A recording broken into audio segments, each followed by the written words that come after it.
Deport, deport, deport, the unofficial motto of Trump 2.0. But now it seems the president is making exceptions. The president posting to Truth Social on Thursday, saying in part, "Our great farmers and people in the hotel and leisure business have been stating that our very aggressive policy on immigration is taking very good, long-time workers away from them, with those jobs being almost impossible to replace.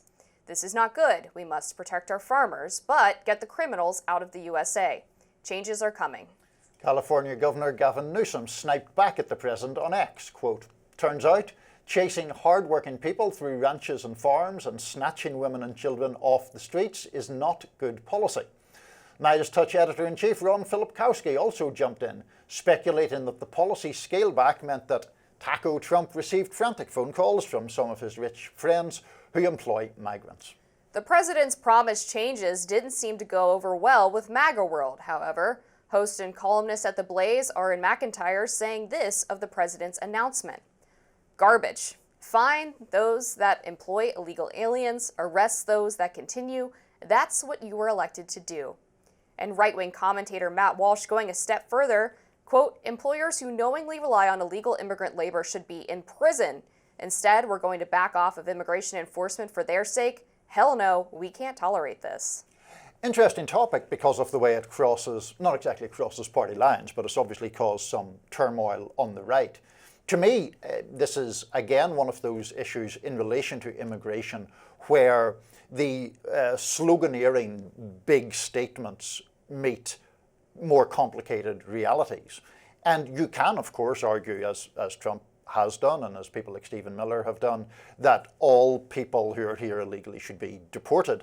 I don't think that is some inherently evil argument, which some on the left seem to do, but it is an argument that brings economic complexities to it. About 40% of the crop workers in America are currently unauthorized or illegal immigrants. There are more than 1.1 million such people working in the hospitality industry. Now, then you say, well, okay, if you remove all of those, then you have to get Americans to do those jobs. You presumably have to pay Americans more. That's okay for the workers, but it also typically raises prices. So my basic position to this specific dispute is, yes, immigration policy is a bit more complicated than sometimes people try to make it seem. Yeah, I think Trump's wrong on this one. There's a specific program for farm workers to be able to work in the U.S. legally. There's both seasonal visas as well as H-2A visas, which are specifically for agricultural purposes, and they're not capped.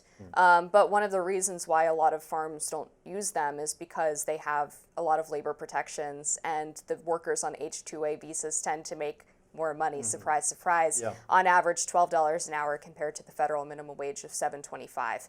And so I think that those individuals who have this program available to them, the mega farm owners and even some of the small to medium businesses, they have this availability to have this visa for unlimited amount of farm workers that they want, who are foreigners, who would still be making probably lower wages than the average American, and yet they continue to employ illegal labor. I think that's unacceptable, and Trump should be holding them accountable instead of taking a lobbying phone call and saying, "Don't worry, you're going to get to keep your cheap under-the-table workers." Yeah, I was surprised when I read the Truth Social post, which was sent to me. I actually double-checked that it was actually him rather than a kind of mock post, because it seems, in a sense, by his standards, so soft on immigration. It's like, oh, well, actually, these people in business say it would get rid of really good workers, so we'll find a way to keep them.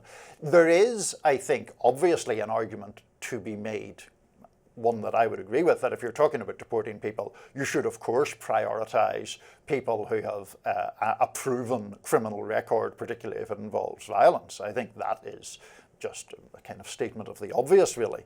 But if you hold the kinds of views that Trump at least purports to hold about the overall issue, then to make this kind of exception seems incoherent to me, really.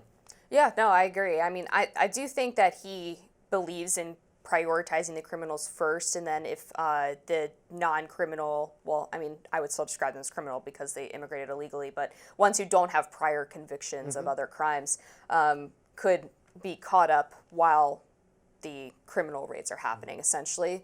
But he's also talked about getting them all out. So Right, yeah. I mean, whether it's now or later, going back on the idea of illegal farm laborers being removed is obviously a contradiction, Yeah. one that I don't support. Right, and from a more liberal or labour-friendly perspective, I mean, one of the things that does always concern me about illegal immigration is that people who are in the country illegally have Right. no rights to try to improve their working circumstances, which leaves them open not only to low pay but to many other kinds of abuse and being really taken advantage of by employers. And obviously that's a bad thing. If people have legal status, even if it's temporary legal status through the kind of program that you're talking about, well then, as you say, they can still represent their own interests and try to improve their working conditions, which I think is, something that people on the left particularly should be caring about. Yeah, and there was a New York Times investigation a couple of years ago about migrant children working in major factories throughout the United States under the table, which is extremely disturbing. Sure, absolutely. Next up on Rising, good news for Doge. The House just passed a bunch of their cuts. That's next.